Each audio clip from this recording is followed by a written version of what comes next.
Hello guys, ഇന്ന് നമ്മൾ ഫ്രണ്ടിൻ്റെ വീട്ടിൽ നോമ്പുറക്കാൻ പോവാണ്. യാൻഡെക്സിന് നോക്കിയപ്പോൾ പൈസ ഭയങ്കര കൂടുതലായതുകൊണ്ട് ഞങ്ങൾ ബസ്സിലാണ് പോണത്. 27 ബസ് കയറാൻ പോകണം. ബസ് കയറി ബസ്സിൽ നിന്ന് മെല്ലെ പോകണുള്ളൂ. ഇനിയിപ്പം യാൻഡെക്സ് കയറാഞ്ഞത് യാൻഡെക്സ് ഭയങ്കര പൈസ ആയതുകൊണ്ടാണ് ഇങ്ങനെ പോയിക്കൊണ്ടിരിക്കുകയാണ്. 6,000 രൂപ എടുത്തിട്ടാണ് ഞങ്ങളിപ്പോൾ ബസ്സിന് പോകുന്നത്. ഞങ്ങൾ 3 ആളുണ്ട്. 16,000 ഉള്ളത് 6,000 ആക്കി കിട്ടി ഞങ്ങൾക്ക്. ബസ്സിനാകുമ്പോൾ അത്ര പൈസ ഉള്ളൂ. അപ്പം ഏറെക്കുറെ എത്താനായി ഞങ്ങൾ. ഇവിടുത്തെ കോയിൻസാണിത്, 1000ങ്ങളുടെ കോയിനാണിത്.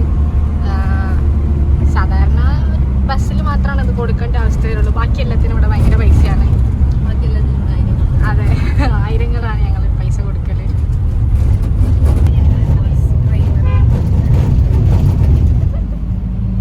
സൺസെറ്റ് ഒക്കെ ഉണ്ട്. പറഞ്ഞിട്ടെന്താ, ഇപ്പം നോമ്പ് തുറന്ന് കഴിഞ്ഞിട്ടായിരിക്കും മിക്കവാറും ഞങ്ങൾ എത്താനായി വിചാരിക്കും തോറും ദൂരം കൂടി വരുന്ന പോലെ ഉണ്ട്. ഒരു എത്ര മിനിറ്റ്, 2 മിനിറ്റ് നടക്കാനുള്ളൂ. ഞങ്ങൾ ഏകദേശം എത്തിക്കഴിഞ്ഞു. ഒരു ഏറ്റവും മുകളിലത്തെ 4th ഫ്ലോറിലാണ് റൂമുള്ളത്.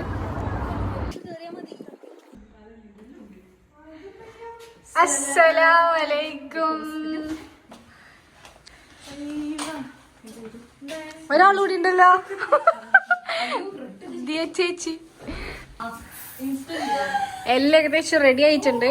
ബ്രെഡ് പൊരിച്ചുകൊണ്ടിരിക്കുകയാണെന്ന് തോന്നുന്നു. പിന്നെ അതാ കടികളൊക്കെ ഇവിടെ സെറ്റായിട്ടുണ്ട്. എന്താ, സമൂസ ഉണ്ട്, കട്ട്ലേറ്റ് ഉണ്ട്, ഷവർമ പോക്കറ്റ് ഉണ്ട്. യെസ്, കുറേ ഐറ്റംസ് ഉണ്ട് ഗൈസ്. ഇന്ന് ലബി എല്ലാം സെറ്റാക്കി നേരത്തെ വെച്ചിക്കണ്. ദിയ വേറെന്തോ പണിയിലാണ്. അതിൻ്റെ ഇടയ്ക്ക് നമുക്കൊരു പണി കിട്ടി.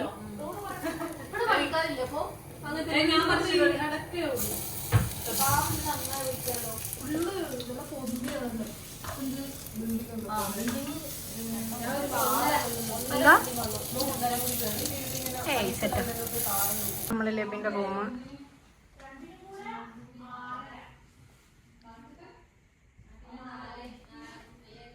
നല്ല കിടില മിററൊക്കെ ഉണ്ട് ഇവിടെ. അപ്പോഴേക്കും നോമ്പ് തുറക്കാനുള്ള സമയം ഉണ്ടായിരുന്നു. എല്ലാവരും ഇരുന്ന് അങ്ങനെ നോമ്പ് തുറന്ന് സ്പെഷ്യൽ കടികളും സാധനങ്ങളൊക്കെ ഉള്ളതുകൊണ്ട് നോമ്പ് തുറക്കൽ നല്ല രസമുണ്ടായിരുന്നു. പിന്നെ നാട്ടിൽ നമുക്ക് ബാങ്ക് കൊടുക്കുന്ന കേൾക്കാൻ പറ്റുമല്ലോ, ഇവിടെ അതൊന്നുമില്ല. നമ്മൾ ഫോണിലെ സമയം നോക്കിയിട്ടാണ് ഞങ്ങളുടെ നോമ്പ് തുറക്കാറുള്ളത്. നാട്ടിൽ ഇവിടെ അപേക്ഷിച്ച് നോക്കുമ്പോൾ ഒരു അരമണിക്കൂറിൻ്റെ വ്യത്യാസമുള്ളൂ. അങ്ങനെ നോമ്പൊക്കെ തുറന്നു കഴിഞ്ഞ് നിസ്കരിക്കാൻ പോയി. ഓരോരുത്തരായിട്ട് നിസ്കരിച്ചു. അത് കഴിഞ്ഞ് ഞങ്ങളെല്ലാവരും കുറച്ച് സമയം ഒന്നിച്ചിരുന്ന് സ്പെൻഡ് ചെയ്യാമെന്ന് വിചാരിച്ചു.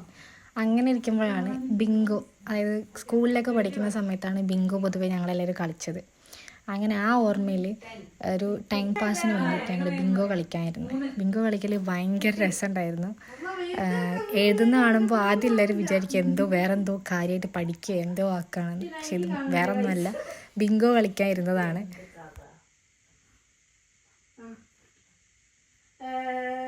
12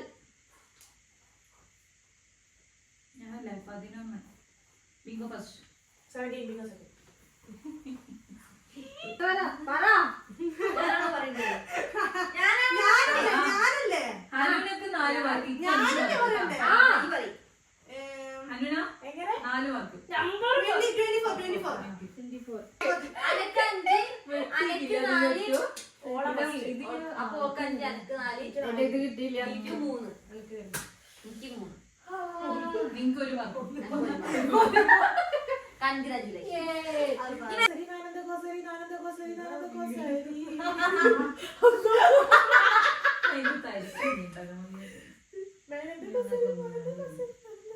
നന്നായിട്ട്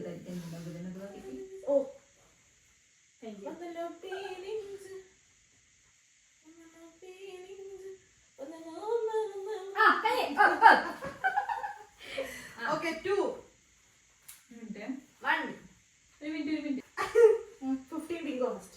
ഓ 15 ബിങ്കോ 15 ബിങ്കോ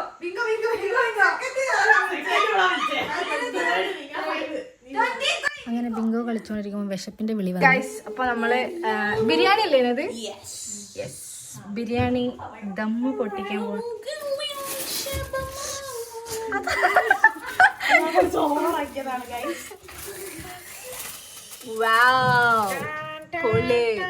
കാടൽ ലുക്ക് ആയിരിക്കണതാ. മല്ലിച്ചപ്പിന്റെ പച്ച കളറെല്ലാം പോയി കൈ. നല്ല സ്മെല്ലുണ്ട് വിഷയം. സാലഡ് ഇതെന്താ ഇങ്ങനെയല്ലോ? സ്പെഷ്യൽ സാലഡ് ആണല്ലോ. സ്പെഷ്യൽ മെയിൻ ഷെഫാട്ടത്. ഇത് ഗൈസ് ഒരു സെറ്റപ്പ് സിങ്ക് കാണിച്ചുതരാം.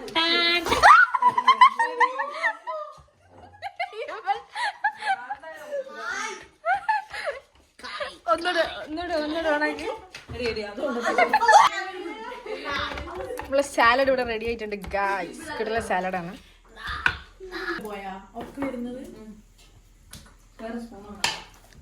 ഉണ്ടല്ലോ. നമ്മൾ എന്തുകൊണ്ടാണ് ട്രാഷ് കവറിൽ കഴിക്കുന്നത്? പാത്രം കഴുകാനും വയ്യ. ഇതിന് പ്രത്യേക തരം വൈബാണ്. അതെ അതെ, എല്ലാരും ഒന്നിച്ച്. വേസ്റ്റ് പേപ്പറാണ്. അതാരും അറിയില്ല. കുറച്ച് എപ്പുറത്തൊന്നും ചോറ് വിടും.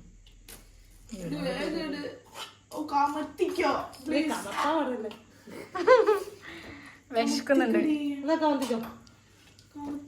അത് ഫുള്ള് വേണ്ടി വരുമോ? മതി ആ ഞാൻ പറയുമ്പോ നീ കഴിഞ്ഞിട്ടിടാ. ഓക്കെ, തൈര് ഒഴിക്കും. മസാല കുറവാണോ? ഓ സ്പൂൺ കൊണ്ടൊക്കെ വയ്ക്കും.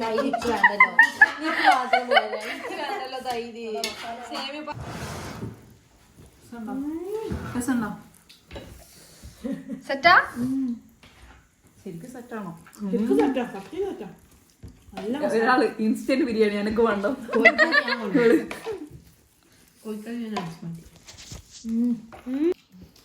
അതെന്ത് എക്സ്പ്രഷനാ? ഈ കുക്കറി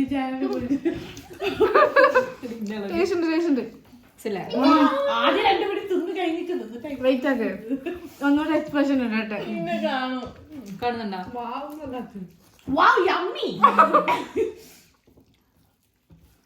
ഞങ്ങളിതാ ഇഫ്താർ പരിപാടിയൊക്കെ കഴിഞ്ഞ് നേരെ വീട്ടിലേക്ക് പോവാണ്.